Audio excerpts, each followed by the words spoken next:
Përshëndetje të dashur dëgjues, mirë se erdhët edhe këtë të shtunë në emisionin Hynesha, si zakonisht me ju jam unë Elvana Shala, edhe sonte bashk do të bisedojmë me një grua të suksesshme dhe të veçantë, është Elizabeta Qari. Përshëndetje dashur, mirë se erdhe. Përshëndetje dashur, faleminderit për ftesën që më ke bërë dhe jam shumë e kënaqur që jemi sot bashkë. Kënaqësi me të pas në këtë emision dhe në këtë studio, unë të prezantova shumë shkurt sepse në fakt emërit nuk ka shumë nevojë për prezantim, të gjithë të njohim si një pianiste e suksesshme, si një pedagoge, profesorish universitare që ka dhënë shumë kontribut sidomos në fushën e muzikës. Po, në fakt qëndrojnë këto, faleminderit për prezantimin shumë korrekt, sepse her pas here edhe ngatrojnë, edhe nuk kanë faj, sepse kur bën shumë punë njëkohësisht, pastaj njeriu edhe nuk e din se cili është ai vokacioni kryesor që ushtrojmë në jetë, por do doja fillimisht Elvana të përgëzoj ty për gjithçka që ti bën. Në fakt unë po e zbuloj një shesi të vogël, një djallëzi të vogël që në fakt e padomshme është. Kur ftove në emision, po shikoja se unë njihja vetëm një Elvanë. Elvanën ambasadorën e vullnetit të mirë, një grua të zonja, të shkathë, të suksesshme. Dhe kur pash, ishe tipo ajo që po drejtoje edhe një emision, po kaq interesant dhe shumë kreativ. Dhe kënaqësia aq më tepër është e dy fish tani që jemi bashk. Dhe kuptova edhe një detaj tjetër, domethënë kjo simbioza e të fortës, e të guzimshmës, e të shkathës, e të bukurës, madje sepse të mbaj mend edhe me këto sytë shumë karakteristikë të veçantë që ke. Mu duk sikur shkon edhe me titullin e emisionit që më pëlqeu shumë Hynesha. Faleminderit shumë i bukur, shumë kreativ. Shumë faleminderit, e vlerësoj dhe jam jashtëzakonisht e lumtur edhe e nderuar edhe unë që të kam sonte këtu dhe bashkë do të hapim kartat e jetës tënde në 3 perspektiva. E di që ke dhënë shumë intervista, por kam përshtypjen që kjo është e para e llojit të tillë, sepse do të zbulojmë shumë çka nga jeta jote, që nga fëmiria deri më sot. E dashur, në fillim të këtij emisioni e kam zakon të rikthej të gjitha Hyneshat në retrospektiv, si kanë qenë ato kur kanë qenë fëmijë. Në këtë rast, çka kujton Elizabeta? Në fakt ka kohë që nuk kam menduar për fëmijërinë time, sepse kur je nën sigurisht ajo ideja e parë që mendon dhe puna e parë çfarë mendon për fëmijërinë e fëmijëve tu. Megjithëse edhe ajo është relativisht e largët, sepse Sara Dharbri ka 29 përkatësisht 28 vjet, por sigurisht që her pas here shkëmbejmë edhe biseda dhe foto, me thënë jemi në si thua në diskutime edhe të mirisë dhe gjithë procesit rritjes së tyre, por patjetër që edhe ne pavarësisht asaj çfarë reflektojmë si karakteret forta e ku di unë, me thënë, normalisht që mendojmë ose na shfaqen si thua sekuenca. Unë personalisht nuk është se mendoj fëmirin si qëllim në vete. Nuk besoj që me këtë dinamikë që kemi edhe kemi kohë atë luks ta mendojmë, por në momente caktuara shfaqen ndoshta edhe gjësende të vogla ose situata rrethana konkrete, të cilat pastaj na zhvendosin në sekuenca të mirisë son. Mund të jetë një stoli e bredhit e vitit të ri, ku di unë, një festë familjare, dhe është gjë e bukur të kthehesh, megjithse ne sikur e thash nuk është se po kemi shumë kohë që të rikthehemi, pastaj edhe pse të mos kemi edhe pak nostalgji edhe për të kaluarën, por thënë të drejtën, secili nga ne kemi atë fëmijën e vogël brenda nesh, edhe kemi dëshirë her pas here të jenë ndjemja të ledhatuar, të mikluar, sidomos ne gratë që e kemi pak edhe në ADN-n tonë. Si ke qenë ti si fëmijë? Çfarë fëmije ke qenë? Unë kam qenë një fëmijë introvert, shumë e mbyllur, ashtu siç jam edhe sot në fakt, edhe pse kur të ulesh dhe komunikon me mua lë një përshtypje krejtësisht tjetër, nuk di as vetë si ta përkufizoj, do duaj një psikolog ta definonte më mirë, sepse qenit introvert dhe në anën tjetër qenit shumë komunikues është pak e çuditshme. Por që si fëmijë introvert kam qenë e mbyllur, prindrit më thonë që ke qenë një observuese shumë e mirë, kam dëgjuar shumë, një dëgjuese e mirë, ashtu siç jam edhe sot. Nuk kam komunikuar shumë, por çuditërisht, pastaj kur u rita pata një ekspansion të komunikimit u habitën edhe prindrit e mi edhe gjithë, por çfarë ndodhe me këtë vajzë. Në fakt unë kam qenë një fëmijë që kam lexuar shumë, Elvana. Ajo çfarë mbaj mend në 80-90% fëmijërisime, nëse kthehem kështu në plan të parë, më kujtohet vetja duke lexuar. Dhe kam pasur një pasion për librin, gjë që e kam kultivuar edhe më tutje, do të thënë vijoj të lexoj shumë, kam një raport shumë intim me leximin, siç e kam edhe me artin, me muzikën, dhe duket sigur kjo pastaj ka ndikuar ose determinuar atë në shumë segmente tjera të jetës, por sigurisht unë i takoj brezit viteve 70. Unë jam i lindur më 17 qershor të vitit 73 në fakt, dhe kam përshtypjen që ne kemi qenë një gjenerat shumë më ndryshe se sa fëmijët sot, pra një fëmijëri shumë e qetë, do të thoja, ashtu siç edhe prindrimi kam përshtypjen që është shumë më i vështirë sot se sa që ka qenë, po. Kjo mund të jetë për shumë rrethana, nuk di ka standardi, ekonomia, sot papunësia, prindrit janë me shumë angazhime, pastaj rreziku për të humbur punën është shumë i madh. Disi gjërat kanë qenë dikur më konvencionale, më të ekuilibruara, si më thënë. Sot mendoj që edhe prindrimi është shumë më i vështirë edhe sigurisht ka shumë arsye, problemet ekonomike, sociale, të ndryshme. Raporti me muzikën, e ke ditë prej fillimit që do të merresh me muzikë apo ke pasur diçka tjetër në synim si fëmijë? Nëse diçka e kam pas qartë në jetën time dhe të palëkundur e kam pas profesionin tim. E para që kam pas është që dua të jem simdhënëse. Punën me, do të thënë, komunikimin me fëmijët, me të rriturit e kam dashur shumë. Pastaj sigurisht unë karrierën profesionale, si thua, simdhënien e kam nis në shkollën e muzikës, atje diku për 15-20 vite dhe pastaj në të njëjtin interval kohor në dekadën e dytë nisa dhe angazhimin në universitet dhe kuptova që me të rriturit kisha një përqasje, le të themi, është shumë specifike, sepse duke qenë natyrë që analizoj shumë, analitike dhe mendimin kritike kisha shumë pasion. E kam pas për herë edhe atëherë kur nuk dija çfarë është mendimi kritik si fëmijë, kuptova që komunikimin me të rriturit e doja më shumë. Pra, analizën, studimin, hulumtimin, si më thon, edhe vazhdova punën sigurisht në universitet me të rritur ku dhe vjoj edhe sot dhe është një nga pasionet e mia. Por që sigurisht ka pasur momente edhe kur e kam menduar për çfarë do të bëja sikur mos kisha studiuar muzikën. Unë e cilësoj veten si një individ që ka edhe talente tjera dhe pasione tjera, por nuk e di nëse do të bëj një pyetje konkrete çfarë do të studioja, por do të isha diku aty tek studimet e filozofisë, ndoshta e di që sot duket një profesion me pa perspektivë, si më thon, por çështja është se ku e ndjen njeriu veten, duke qenë se mendimi, sepse edhe mendimin e shoh dhe komunikimin si art, pra gjej element përbashkët. Janë copëza sekuenca tek njeriu që pastaj e bën një tërësi edhe ti thjesht ku ndjehesh mirë aty dhe reflekton. Fundit njeriu reflekton gjithçka që është. Është lehtësisht ta lexosh secilin nga ne, do të thonë, pa dallim divergjencave që ne mund të kemi si karaktere, si personalitete, pra njeriu diku përkon. Vetëm ka shumë rëndësi që ta pranoj aty ku je dhe ta trasoj rrugën pastaj. Jo, në momentin që e pranojmë veten edhe dëshirat tona, do ta kemi natyrisht. Ka shumë rëndësi që njeriu të ketë raport vërtetësie me veten e vet, edhe pastaj gjithçka është më e thjeshtë. Nga gjithë e kaluara jote, dashur, çka kujton nga sfidat? Sigurisht edhe rrugtimi yt edhe në studime, edhe në shkollë, pastaj edhe në mësimdhënie ka pasur sfidat e veta. I takon një gjenerate që sidomos arsimimi ka qenë goxha sfidues, do të thoja, dhe kam përshtypjen që të njëjtat i keni kaluar edhe ju. Po, në fakt, unë jam brezi i parë kur jemi larguar nga institucionet e arsimit, nga akademia, në atë ku isha dhe vitin e parë studente sa po regjistrova, dhe po, ajo çfarë mbaj mend është ai kaosi që ishte, le të themi, për gjithë kombin tonë, jo vetëm për mua si individ, por që në fakt ka reflektuar edhe në profesionin tonë, edhe në punën tonë, në ambicjet tona, pra në shumë plane që neve ndoshta në rrethana të caktuara do të kishim bërë pak më ndryshe sa që kemi bërë, por këto kanë qenë rrethanat edhe sigurisht njeriu duhet të mbijetojë në rrethana që është dhe pastaj unë her pas here them, njeriu kur ndodhet përballë sfidave aty pastaj si më thonë shpërfaq edhe potencialin e tij edhe më shumë edhe shkatësitë e tij edhe mundësitë e tij, por që sigurisht faktor social, politik, kulturor në atë kohë kanë qenë krejtësisht ndryshe nga këto që janë sot. Sot po kështu ka sfida, por janë sfida të një natyre tjetër. Megjithëse neve në atë kohë arsimi ka qenë një sfidë, le të themi, mbijetesë kulturore më shumë se sa një qëllim individual, sigur që është sot, pra për të arritur një qëllim caktuar, një objektiv caktuar në jetë, ka qenë një si më thënë një dimension kombëtar, një përmas kombëtare. Dhe duke sikur ne kishim edukimin ose arsimimin në përgjithësi edhe si një objektiv të shumëfisht, pra jo vetëm për qëllime individuale, por edhe përgjithshme për kombin. Kështu që kjo kam përshtypjen që na ka bërë edhe më të fortë. Sigurisht pa dashur ta romantizojmë atë periudhë sepse do të ishte absurde, por në planin personal mendoj që na ka bërë më të fortë. Sa mendon se ka ndryshuar krejt kjo dëshirë, krejt ky vullneti mësimdhënies dhe mësimdhënies në të njëjtën kohë nga koha e juaj me ditët e sotme, meqense se vazhdoni të jeni pedagoge universitare. Si është tash tek gjeneratat e reja? Mendoj se ka ndryshuar shumë për arsye shumë të ndryshme, por ajo që unë shoh sot problematike tek të rinjt është motivimi. Ne në ato rrethana ne kemi pasur një motiv shumë të fortë. Ndoshta ka qenë kjo kauza e madhe që thash më herët, kauza kombëtare që na ka mobilizuar fort. Sot shoh një rënje të interesimit tek të rinjt, sado që në dukje, domethënë mund të duket ndryshe, ka mungesë motivimi dhe unë mendoj që kjo është brenga më e madhe për cilin ne duhet punojmë edhe si shoqëri, por edhe si komunitet. Se mendon jemi se ka rënë dëshmitar. motivimi tek të rinjët sot? Është mungesa e Pra, perspektivës, thjesht është në momentin që ata diplomojnë rrallë ndodhet mos më pyesin, po profesori çfarë do të bëj tani.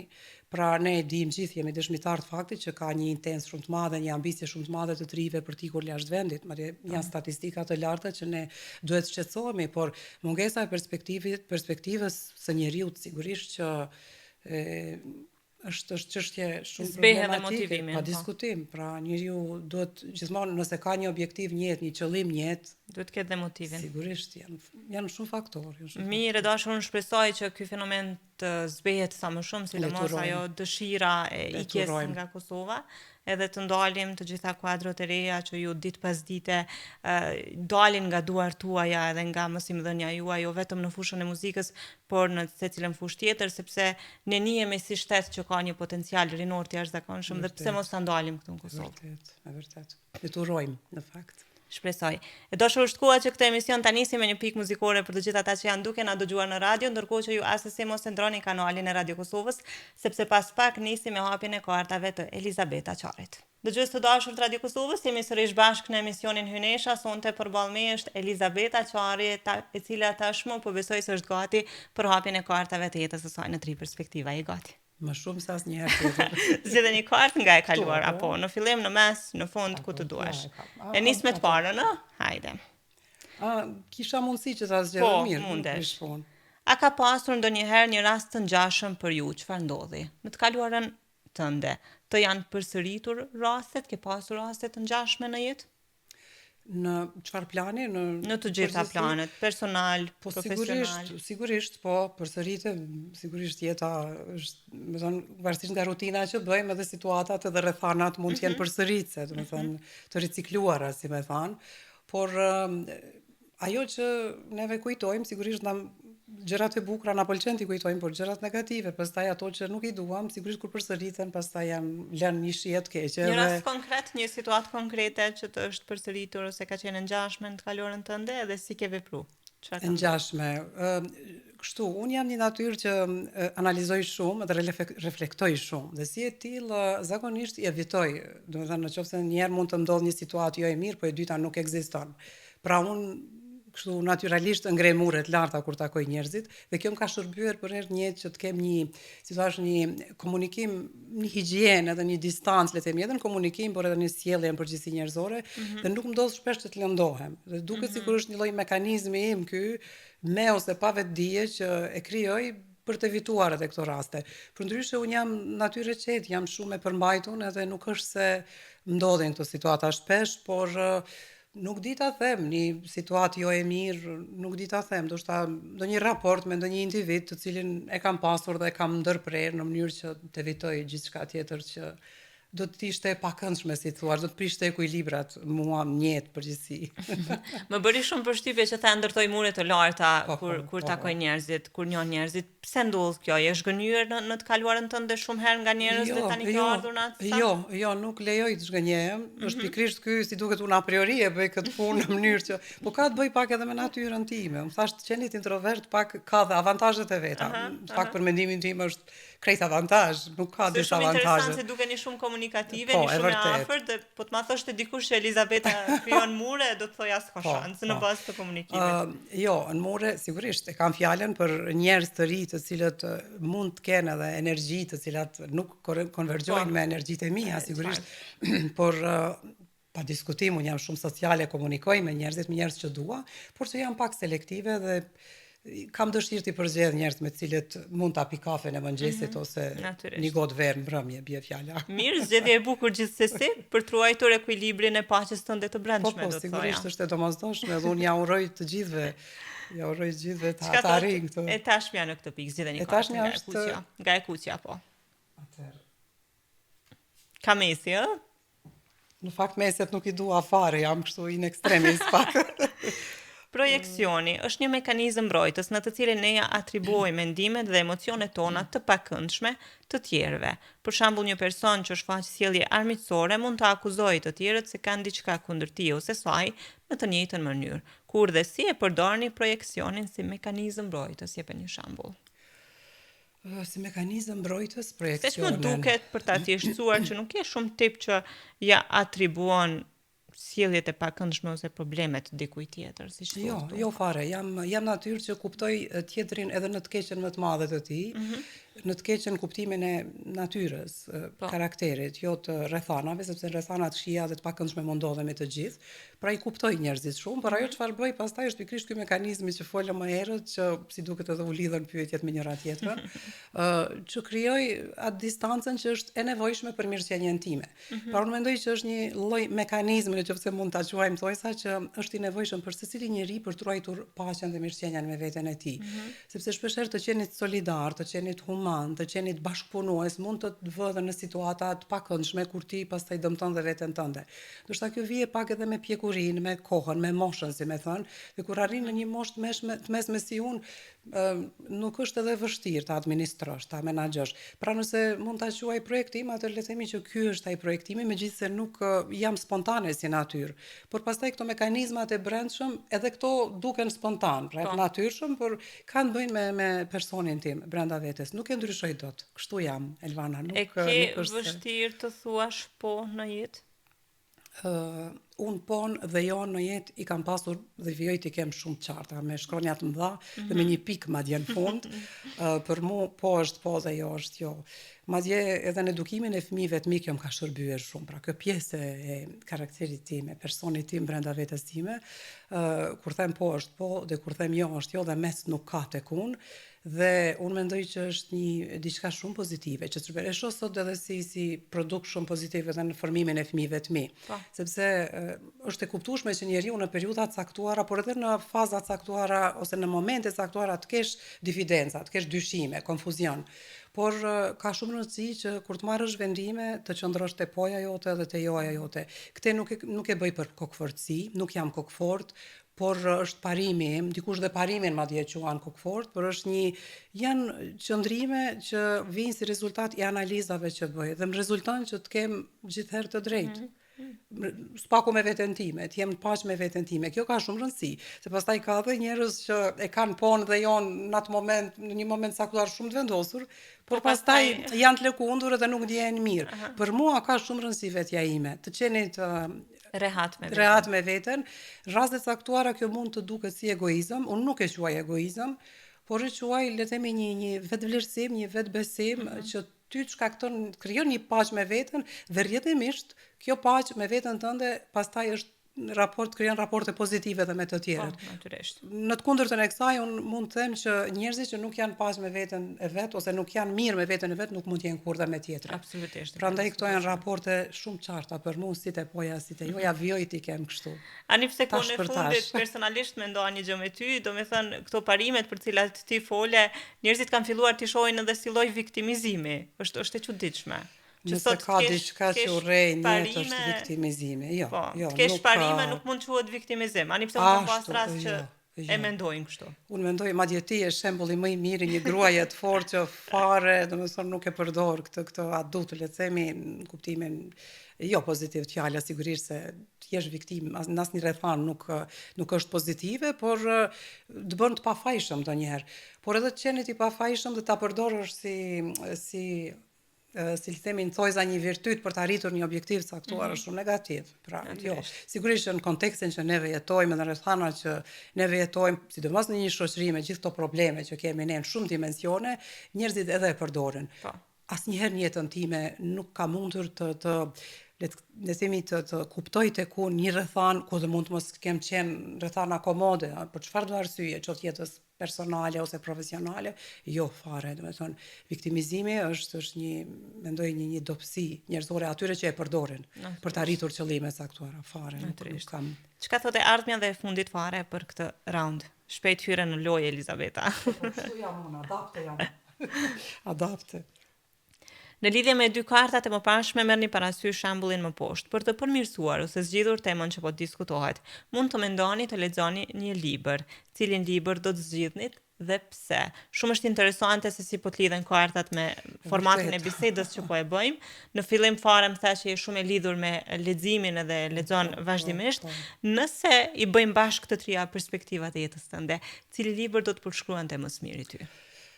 Po, thash me librin kam një raport shumë personal, shumë intim, edhe kur lexoj libra që më pëlqejnë, fakti lexoj ato që më pëlqejnë, më duket sikur gjithçka është më e lehtë, gjithçka pra njeriu hapet.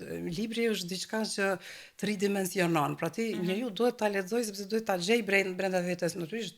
Edhe në rrethana të caktuara neve lexojmë edhe për kuriozitet diçka që edhe mund mos na intrigojë në shikim të parë. Por për të qenë më konkret, aktualisht për shembull në çantë kam një libër të Schillerit, aktualisht jam duke lexuar Letrat e Schillerit, të cilat trajtojnë rolin dhe rëndësinë e edukimit estetik në jetën e njeriut. Pra estetikës jo vetëm si nocion, si teori, por si përmbajtje, pra si një dimension që shërben e ridimensionon njeriun edhe në dimensione tjera, por mbi gjitha në raport me veten tënde.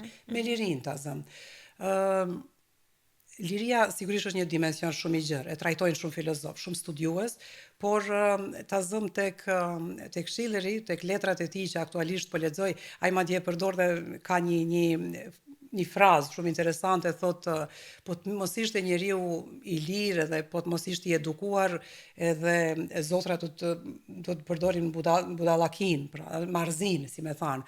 Dhe është shumë interesante. Më pëlqen ta lexoj dhe e gjej veten, pra në këto në terma ku reflektohet thellësia, analiza, sepse ka të bëjë me natyrën time. Pra në këtë literaturë e gjej tek Nietzsche, tek Sartre, tek këta autorë. Ka një libër të caktuar që ndoshta personifikon jetën tënde në tërësi?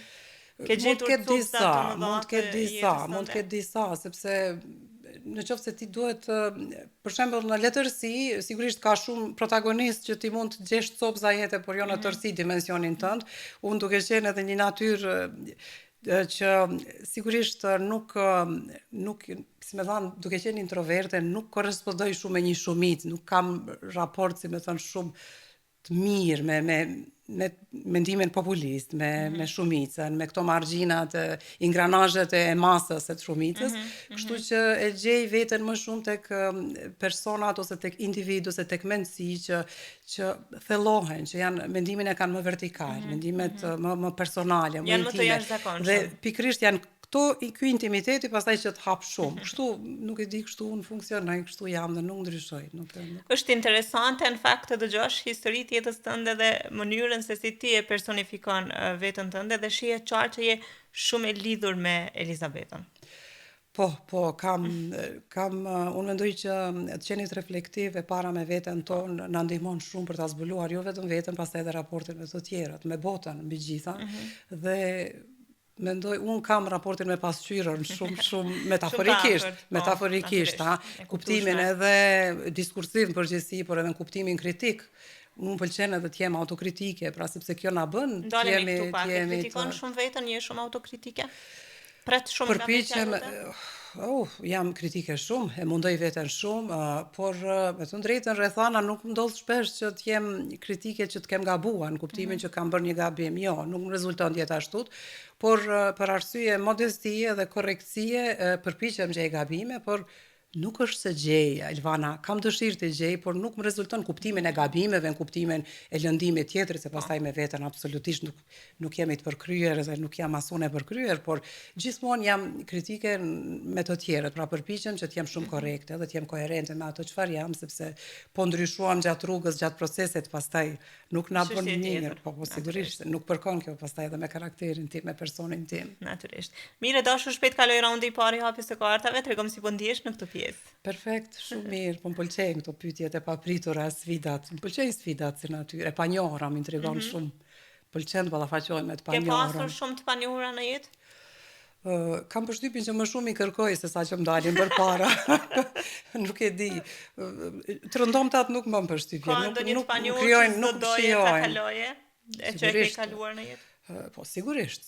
Shiko, kur jemi të ri, diku aty tek fillimet e dekadës 2 jetës, ka shumë të panjohura, pastaj që na dalin përpara dhe që mund të rezultojnë që nuk kanë qenë ato të duhurat, megjithse kam për herë prirjen pozitive, ashtu siç e kërkoj edhe të tjerët dhe e gjej tek të tjerët që në çdo rrethant dhe në çdo epokë të jetës të nxjerr vetëm të bukurat, të mirat. Unë mendoj që njeriu duhet ta ketë këtë prirje, pra mos të ndalet tek e keqja, tek eksperiencat më pak të mira, më negative që mund të ketë qenë, sepse kur gjen të bukura dhe ekzistojnë ato për herë. Edhe po të më kthej edhe 100 herë, edhe 100 vite prapa, në çfarëdo kohë që jetoj, nuk do ndryshoja asgjë. Do të kaloja pikërisht gjën e njëjtë, sepse mendoj që pikërisht këto rrethana më kanë bërë kjo të jem që jam.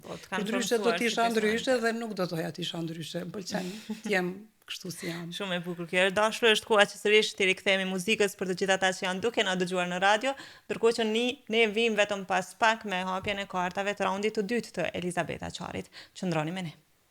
Të dashur dëgjues, jemi sërish bashkë në valët e Radio Kosovës për shoqëron emisioni Hynesha, e po besoj që ashtu siç unë në studio dhe ju po kënaqeni me muhabetin që po e bëjmë me Elizabeta Qarin, e cila është duke bërë hapjen e kartave të jetës së saj në 3 perspektiva. Ne kemi ardhur tek raundi i dytë, e gati. Perfekt. Zgjedheni një kartë nga e kaluara. E kaluara ishte kjo. Po. Kush ka qenë një model pozitiv për ju, si edhe pse? Elvana, me modelet kam shumë problem, sepse nuk e di, nuk kam pasur modele kur në jetën time, me thënë drejtën, edhe as si fëmijë as tani. Modele jo, individ jo, personalitete jo, por mund të jenë rrethana, situata ose copza të fragmentarizuara nga individ që virtyte, si me thënë, që mund t'i kem plotësuar, si të thuash në atë mozaikun e personit tim, edhe më formsojnë kjo që jam. Por modelet thuash se ti referosh një modelit caktuar, jo, nuk e di pse është kështu, nuk e kam idenë, nuk e kam menduar ndonjëherë, por që nuk di ta them që kam pas ndonjë model. Nuk është se kam pas. As në aspektin profesional, se zakonisht në aspektin profesional kemi disa modele. Jo, nuk është se, nuk e di, nuk pëlqen të ndjek një model dhe duket sikur kjo nuk... Ke qenë ajo tipi i vajzës që ka dashur të formsohet vetë si personalitet.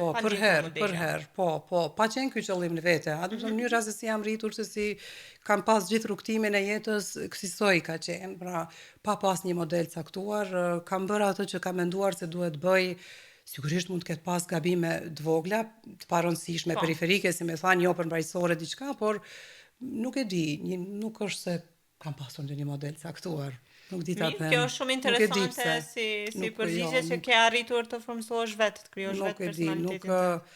Unë jam i thare shumë që secili njeri, çdo individ në këtë planet ka atë individualitetin e vet, ka personalitetin e vet, me të mirat e të këqijat, me avantazhe, disavantazhe që mund t'i ketë, por asnjëherë nuk mendoj që të kopjosh dikë, të imitosh dikë, të bën nder.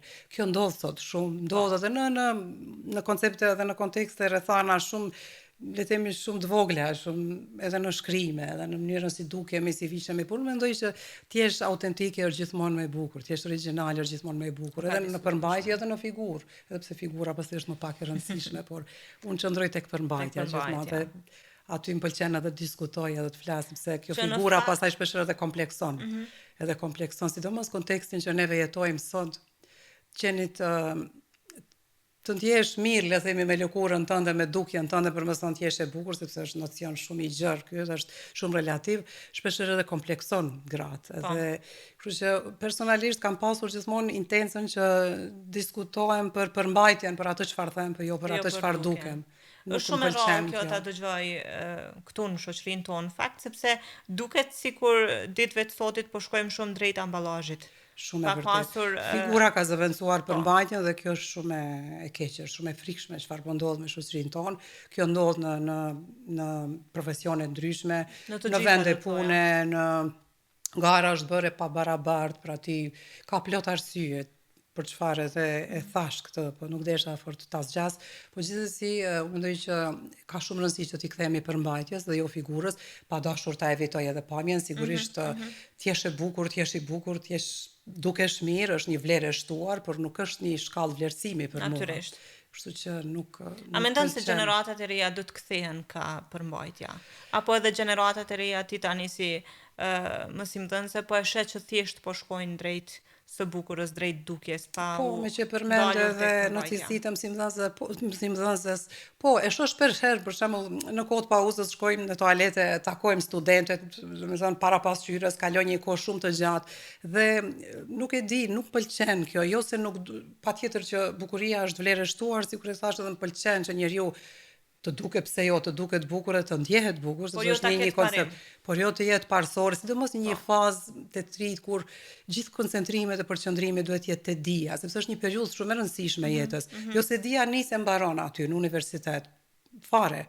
Por sepse është një kohë kur etablohen shumë informacione, pastaj duhet të shfryzosh komunikimin me pedagog, me profesor, të koncentrohesh shumë aty dhe shoh që ka një kohë shumë të konsumuar para pasqyrës dhe do doja që t'ishte pak më ndryshe, por pa dashur të heqem edhe rëndësinë e kësaj, sepse t'jesh i bukur estetikisht dhe t'jesh mirë, bën t'jesh edhe pozitiv dhe të tjera. Sidomos me sociale nuk kemi se ka me i kësaj, është pjesë e jetës. Po, sigurisht, ky zhvillimi teknologjik, ky transformimi i madh që ka ndodhur me teknologjinë, sigurisht që pastaj ka pas edhe disa avantazhe, duke mos mohuar edhe avantazhet, por në këtë pikë sigurisht që ka problemet e veta. Natyrisht. Çka thotë tashmja në këtë pikë, si dhe një kartë? E tashmja? E kuqja.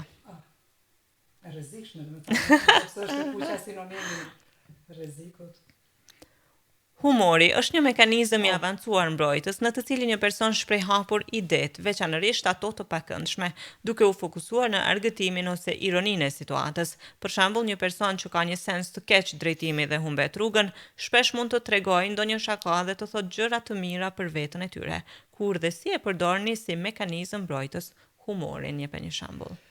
Tani, Elvana, në qoftë se motra ime është duke na dëgjuar ose shikuar këto momente, e di që do të qesh shumë me mua, sepse unë jam një njeri me shumë humor. Ndoshta nuk e lë këtë përshtypje, por ne kemi një prirje si duket edhe gjenetike, familjare, dhe kur mblidhemi bashkë, kemi shumë humor. Por humorin që, sidomos me motrën time, e kam shumë të theksuar, edhe në rrethanat, edhe në momentet më të vështira të jetës, unë i kaloj me humor duke qeshur. Pastaj kemi një lloj humori që e kuptojmë vetëm unë dhe ajo, unë dhe motra. Edhe unë i dua njerëzit me humor shumë, në fakt nëse do të ishte pyetja e kundërt, a do ta pëlqeja ose a do zgjidhje qëndrosh gjatë me një person që nuk ka humor, do të kisha thënë jo. Humori për mua është një virtyt shumë i rëndësishëm tek njeriu. E bën njeriu, shiko, të qeshësh është shumë pozitive. Edhe unë shpeshherë më ka ndodhur të kem atë miq që kur unë them një batut nuk arrin ta kuptoj, dhe mua kjo më shkakton si thua një nervoz, po një siklet, sepse unë nuk di Bertoleta fare, por humori im, në mënyra se si unë aplikoj, më vjen natyrshëm, jo se dua ta bëj, po nëse nuk e them, më jep siklet pastaj, sepse kam të brendshme. Ato është një spontan, pra mlidhet me situatën, me momentin, është diçka që është aty për aty dhe pastaj të i kaloj, por që kam dëshirë të ri me njerëz që kanë humor edhe i kanë batuta, si me thënë, momentit, çastit, por ta përdorësh nuk e di, e aplikoj, si me thënë, e kam pjesë natyrës sime. Ata që më njohin nga afër e dinë që një situatë me fëmijë pastaj qeshim shumë, me fëmijë qeshim shumë edhe biles së voni në një intervistë më kujtohet më kishin bërë një befasi me fëmijët që nuk e prisja fare në një nga televizionet tona. Edhe kur pash ata i kishin intervistuar fëmijët dhe një nga gjërat që kishin cilësuar te unë ishte edhe humori, dhe më bëri shumë përshtypje. Kaloj situatat me humor, edhe të mirat edhe të këqijat, por e kam si një domosdoshmëri, e kam të brendshme. Një situatë të sikletshme që e ke kalu me humor, a mundesh me ndo me neve? Me humor, tani... Ose me motrën, me që... Po, shiko, situatat të sikletshme dhe të vështira, le të themi të jetës, duket pak paradoksale ti përkufizosh edhe me humor, po kur je vetë një njeri, si thua, edhe pozitiv, edhe optimist, nga natyra realist, natyrisht që i sheh gjërat në perspektivë, ishe përpara që nuk then kokën për brapa, sigurisht që se di, ka momente shumë, nuk di në këtë moment ta them një situatë konkrete, por janë çaste të vogla që ndodhin edhe duke ecë, për shembull shoh diçka përpara me, dhe me motrën time mjafton vetëm të shikojmë dhe ja plasim gazit, pa komunikuar, pa fjalë. Dhe kjo është e bukur e gjithsaj, sepse nuk kemi nevojë edhe të flasim, si duket sigurisht është kjo alkimia që kemi me motrën, pastaj ne kemi edhe një profesion të njëjtë, edhe duke qenë edhe motra, dhe nga ato motrat që kalojnë shumë kohë bashkë, kemi një mirëkuptim të jashtëzakonshëm, dhe sigurisht edhe dimensioni i humorit pastaj lidhet këtu. Bën edhe atë të vetën. Mirë, dashur, çka thote ardhmja në këtë pikë? Zgjidheni kartë.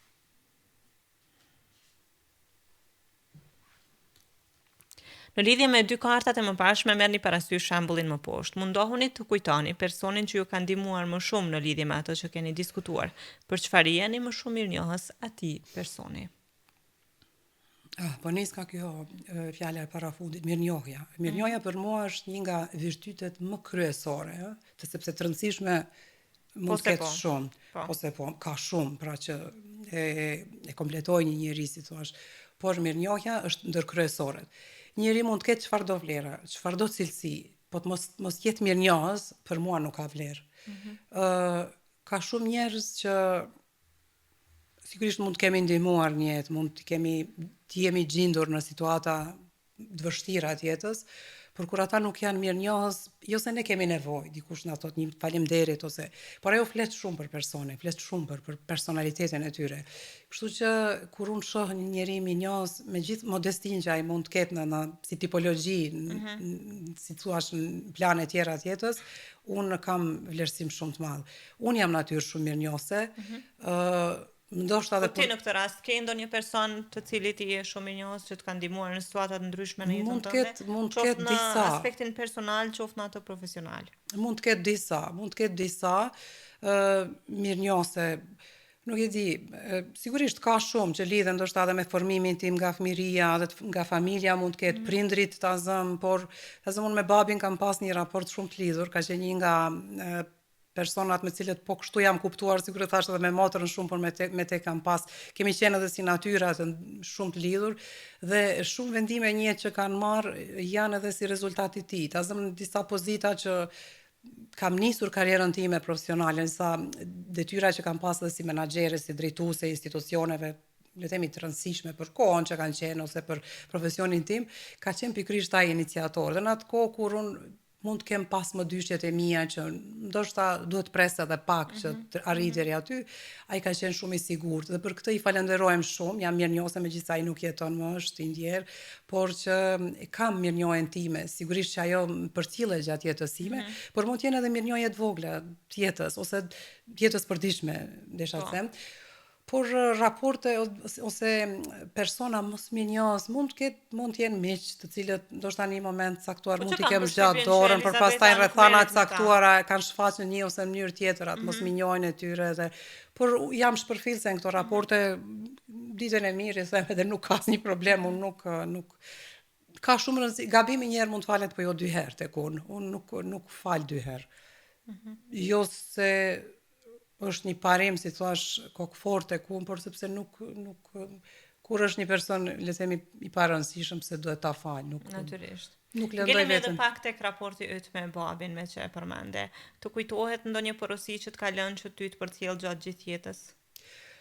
Një porosi specifike nuk kam, por kam shumë moment, ka shumë, si me thënë, të vogla, momente që sërë që jemi takuar gjatë bisedave tona, i mbaj mend, ai ka qenë njëri që për herë ka besuar në potencialin tim, në ambicjet e mia, në shkatësitë e mia, si me thonë. Edhe është interesante, Elvana, nuk e di nëse kjo ndodhet tek vajzat e tjera në raport me prindrit. Për herë duket sikur nanat, përkundër faktit që besojnë shumë, ato për shkak dëmshurisë që kanë ndaj nesh si vajza, edhe si gra tani, kur sa herë angazhohem shumë, marr shumë përgjegjësi, ajo gjithmonë më thotë, po prapë e morë ti këtë punë, po pse po angazhohet? Pra i dhimbsem edhe kur më shën fund ditës që jam e dërmuar nga lotja, sigurisht që si nanë ka këtë, le të themi, ndjeshmërinë më të madhe edhe është e kuptueshme tek nanat raport me vajzat. Ndërkohë që babi ma kuptonte botën, ma kuptonte dëshirën që shpeshherë edhe lodhja le ta prevaloj, thoshte. Le ta prevaloj sepse ti pushon, ka shumë rëndësi që ti të jesh e realizuar. Dhe sot kuptoj që ka shumë rëndësi që njeriu në periudha të caktuara të jetës të bëjë atë çfarë mendon që është më e mira për të, sepse kjo pastaj më vonë sigurisht reflekton edhe në planin profesional, por edhe personal. Të ndjesh mirë me veten e realizuar është shumë e rëndësishme. Nuk ka njeri absolutisht të realizuar, sepse është ambienti tek ne rrethana, atë konteksti ku ne jetojmë, që ty të pamundson shumë që të jesh i realizuar si individ. Si kur e thash edhe më herët tek literatura që lexoj, tek këto libra që gjej veten time, pra në një shoqëri si e jona është shumë e vështirë të jesh individ. Është shumë adapte dhe më e lehtë ti shkosh drejt masës. Shkosh drejt masës, të hysh tek masa, ta gjesh rrugën më të lehtë, por unë kam qenë për herë njëri që kam kërkuar rrugën më të vështirë, Po. sepse nuk konverzhon kjo me mua, jo se nuk kam dëshirë, po thjesht nuk ndjehem e plotësuar. Pra thjesht individ i lirë, shpirtërisht është e domosdoshme ta ndjekësh natyrën tënde. Po shkove kundër natyrës është gjithmonë një i humbur. E dëmton Kështu që edhe rruga e vështirë për mua është ajo e duhura, sepse kështu jam e gatuar, si thua, e formuar.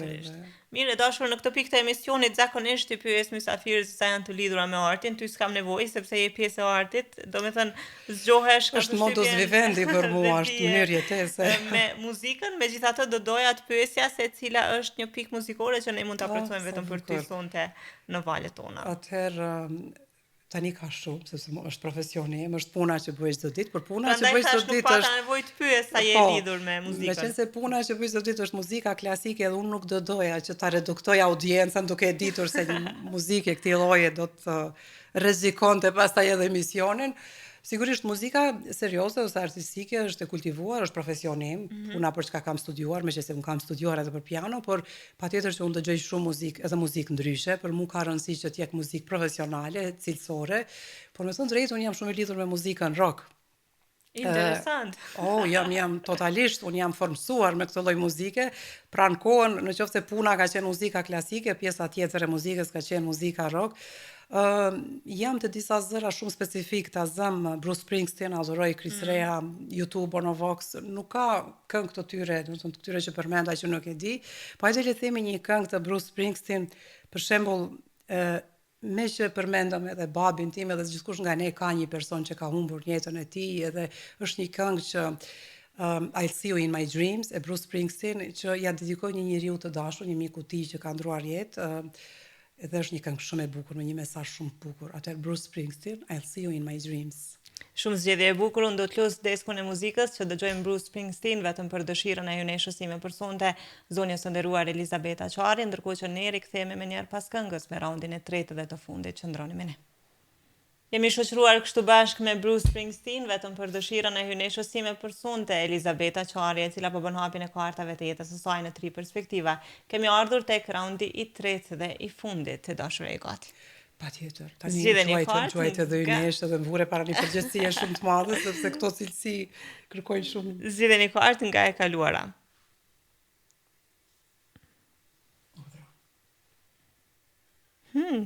Interesant. Çfarë mendimi keni për veten tuaj? A e ke menduar ndonjëherë? Nuk e dija që ka pyetje ka të vështira. Për veten time është e vështirë të flasësh për veten tënde, por le të themi çfarë ndjej, më shumë se çfarë mendimi, sepse duhet ta gjejmë një sirtar këtu ta fusim modestin aty brenda dhe mua pëlqen të jem modeste her pas here, edhe pse nuk e shoh se një cilësi patjetër që njeriu duhet ta ketë, si me thënë, modest duhet jemi shumë, por edhe krenar. Tek ne Elvana shpeshherë modestia dhe krenaria, mendjemadhësia janë nocione që ngatrohen. Ti je krenar me veten tënde, është gjë e bukur, është gjë e mirë, por modestia është e nevojshme në rrethana të caktuara, por jo edhe atëherë kur ty të dëmton. Unë kam pas raste shpeshherë që si rezultati i modestisë sime jam keq kuptuar, jam keq interpretuar dhe kjo më ka bërë dëm pastaj edhe në rrafshin profesional pasere. Kështu që qenit modest nuk ja këshilloj për herë trive, gjeneratave të reja, por ta vlerësoj veten time, tani nuk e di, është e vështirë ta them, por ajo çfarë mund ta parafroj me këtë pyetjen tënde është që të ndjehesh mirë me veten tënde, ka shumë rëndësi. Kjo është ajo çfarë besoj më përkufizon mua si ndjeshmëri, si përjetim, si eksperiencë, jo si duke. Fare për mua s'ka rëndësi se si dukem tek tjerët, sepse ka rëndësi se si ndjehemi. Sot e tham pak më herët që figura, si duket shumë kohë po jepet figurës. Në qoftë se ti nuk ke një raport vërtetësie me veten tënde, është shumë keq. Në fundit unë them shpeshherë kur bisedoj me të familjes ose me miq, them, shikon në fundit secili nga ne vendosim kokën e jashtëm vetëm, edhe ka shumë rëndësi si ndjehemi. Prandaj duhet punojmë shumë në atë se si ndjehemi, si përjetojmë gjërat nga brenda, jo nga jashtë, jo se si dukemi. Ne më shumë humbim energji që të bëjmë se si na shohin neve të tjerët, por jo se si. Kështu që kjo ka shumë rëndësi. Se si jam, pastaj nuk e di. Të tjerët natyrisht kur më komplementojnë, nëse sikur gjithve që na ndodhet, thot dikush një fjalë të mirë, nuk e di, pëlqen ta shohin atë të brendshme time, jo të jashtme, edhe më herët, sepse janë Faktorë që Elizabeth, tek sa i janë kushton kushtike. rëndësi gjendjes tënde emocionale në aspektin profesional? Sepse po më flet shumë që je shumë e lidhur me veten tënde brenda, Po, dhe ajo që po. të intereson është mënyra se si ti ndihesh. Por kur ka momente që kam përshtypjen dhe ke të tilla, Elizabeta është komplet për tokë dhe nuk mundet më. Po, unë jam shumë e Cili kam për është tokë. hapi i parë në kuptimin për tokë e lodhur nga sfidat, nga sukseset, ndoshta se nganjëherë edhe nga sukseset lodhemi, nga vëmendja e madhe e publikut, nga kërkesat e shumta që mund t'i kemi nga jashtë, sepse çdo grua e fortë, çdo grua e suksesshme, kam përshtypjen që ka shumë kërkesa nga jashtë. Dhe ato nganjëherë din të na lodhin. Në këto rrethana, në këto situata, çka bën Elizabeta? Tani pati shumë pyetje brenda një pyetjes. E lodhur, nuk e di. Shiko, janë eksperiencat e njerëzit, shpesh ne kur kemi dëgjuar gjyshrit tan kur na thonin po shiko se un kam një jetë tonë dhe dëgjoj merr leksione nga unë sepse përvoja është thon shkolla më e madhe e jetës, eksperienca, koha që ka lënë njeriu. Faktori i kohë pa diskutim që është një faktor shumë i rëndësishëm në jetën e njeriu në kuptimin që të bën të mësosh shumë gjëra. Ne mund t'i njohim teorikisht, mund të jemi edhe studiues të mirë, edhe njohës të mirë, por kur ti i kalon në praktik, pastaj është gjë tjetër. Ka shumë rëndësi që njeriu ti kaloj këto dyja paralelisht që pastaj tjetë edhe në rrethana komfortibile për me veten e vet. Nuk e di, unë raport me jetën jam kjo që jam e këm për tokë, nuk ndroj, si me thanë, unë objektiva për herë kam shumë, qëllime kam shumë, por ëndrat e mia, qëllimet e mia janë shumë reale. Dhe për herë kam ndjekur këto, si me thanë, nuk është se kam kërkuar diçka që nuk mund të jem. Ndonjëherë e lodhur? Që ke E thënë lodhur s'mundem mund më? këtë, sigurisht, çdo kush nga ne kalon në periudha tilla kur ka momente që, si thash, thot, shiko se këtu është stop, është momenti i fundit edhe unë ndaloj. Por janë momente që mua më kanë shërbyer pastaj përtesur në një etapë tjetër tjetës. Njeriu duhet që në çdo fazë kur ndjehet i lodhur tjetës, në çfarëdo dimensioni tjetës, se po flasim shumë për planin profesional, por edhe dimensioni personal është po kaq i rëndësishëm. Madje unë mendoj është më i rëndësishëm i cili çon edhe drejt sukseseve absolutisht. të edhe në profesion edhe në plane tjera, sepse njeriu ka shumë rëndësi që të krijojë ekuilibra në jetë. Pra jo është këtë normale që dikush ta synoj pra të jetë i realizuar në profesion dhe këto tjera të ketë më të ekuilibruar, ose në jetën personale. Shiko, unë mirë kuptoj edhe një anëvise shumë dhe vlerësoj shumë kur thotë, shiko, unë do të rri me fëmijët, me familjen time, me partnerin tim. E respektoj shumë si zgjedhje. Rëndësi ka njeriu ta kuptoj veten e vet, ta njoh veten e vet në atë çfarë është. Pastaj modeli nuk do të thotë se një X modeli që ka shumë arritje në jetë mund të jetë një njeri me nam ndërkombëtare ku di unë me ambicie shumë të mëdha, por që për mua nuk është, si thua, ambicia ime, nuk është modeli im, ose nuk do të thotë se unë do të jem modeli i pëlqyerit dikujt. Rëndësi ka që njëri ta ndjek njeriu intuitën e vet, pra të ndjek atë çfarë është nga brenda. Dhe në këtë sens, unë mendoj që edhe lodhjet që i quajte ose le të themi momentet kur neve themi shiko se këtu është fundi, mua më kanë shërbyer një pa diskutim që kam pasur momente të tilla, por që rëndësi ka sa herë ringrihemi, se të rrëzohemi gjithë, por jo të gjithë pastaj ngrihen. Dhe kur ngrihesh edhe më e fortë se sa që ke qenë, pastaj kjo na bën ta njohim veten më shumë edhe ndoshta edhe na vlerësojnë tjerët, ku di unë, nuk di ta them. Çka thotë tashmja në këtë pikë si dhe një kartë? Jemi drejt fundit, faleminderit. Shumë po të lidhen, shumë interesante, shumë po të lidhen pyetjet me muhabetin. Ne e ndajmë mbështetje në lloje emocionale, teknike dhe praktike. Merrni parasysh shembullin më poshtë. Nën A, çfarë lloj mbështetjeje jepni më shumë ose është më e lehtë për ju të jepni? Dhe nën B, çfarë lloj mbështetjeje keni më shumë nevojë për momentin? Cila është Elizabeta? E mbështetjes emocionale, teknike apo praktike? Cilën e jep më shumë?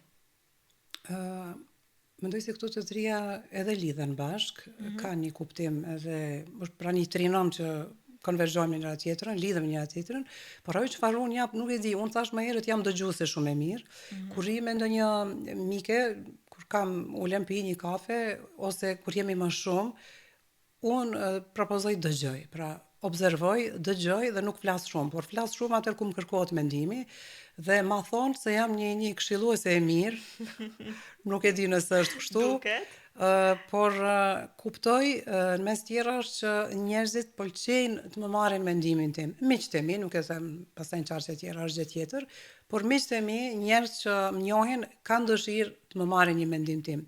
Mendoj që tek çdo njeri përkraja emocionale është shumë e rëndësishme. Ne mbi gjitha jemi njerëz, jemi qenie humane dhe këtë nuk duhet asnjëherë ta mohojmë.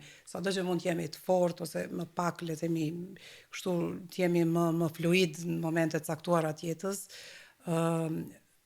të përkraja emocionale është gjithmonë e nevojshme. Është e nevojshme edhe për mua, por çuditërisht nuk është se jam njeri që kërkoj shumë këshilla. Gjitha vështirësitë ose le të themi idetë, konceptet e mia dhe për të ardhmen, qoftë në punë, qoftë në jetë, disi jam ulë dhe i kam zgjidhur vetë. Nuk e di pse e kam këtë. Nuk kërkoj shumë mendime as nga familja, as i dëgjoj shumë, i marr, domethënë i respektoj, por vendimet i marr vetë. I merr çdo njeri vetë, nuk është se po them ndonjë gjë të madhe, por nuk është se bazohem shumë, jo. Sepse më rezulton që përfundimet që i sjelli vetë janë ato të duhurat. Dhe përderisa është kështu, do të vijoj të jem kështu, nëse bëjmë një gabim në hap, pastaj do të kritikoj veten, ditë jem edhe autokritike dhe që është shumë më e lehtë se sa të kritikosh të tjerët, natyrisht. Jo, të tjerët nuk kritikoj. Nuk nëse ma kërkojnë, po, jam shumë e drejtë për drejtë, them, por përderisa s'ma kërkojnë, jo. Jo, jam shumë në paqë me çdo kënd, me njerëzit me. Por ditë jem shumë e zëshme aty ku më kërkohet, aty ku më bëhet padrejtësi, dikur nuk kam qenë, por një këshill për të rit e kam që aty ku konsiderojnë që i është bërë një gabim shumë e madh, duhet të reagojnë, duhet ta çojnë deri në fund, sepse më vonë pastaj mund të jenë kritik me veten, po, mund të ketë pasoja dhe por sot jam reaktive, reagoj aty ku më kërkohet, ku duhet. Çka thotë ardhmja dhe e fundit fare për këtë edicion? Erdhëm tek fundi me të parën. Në lidhje me dy kartat e mëparshme merrni parasysh shembullin më poshtë. Çfarë lloj ndryshimi nuk e dëshironi? Çfarë po bëni për ta parandaluar atë? Çfarë lloj ndryshimi nuk e dëshiron tek vetja jote? Elizabeta në të ardhmen e afërt, dhe çka po bën për ta parandaluar? Shumë e bukur si pyetje, nuk e kisha menduar ndonjëherë.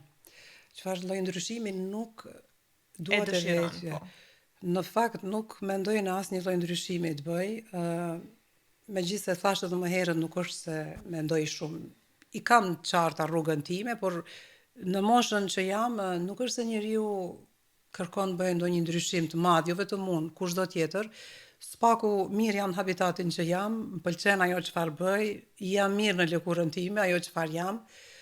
Për kryer nuk jemi, askush nuk e di, ndryshime jo, nuk kam plan të bëj ndonjë ndryshim, por që sigurisht nuk refuzoj asgjë që më del përpara që unë e konsideroj që mund të jetë e mirë për jetën time.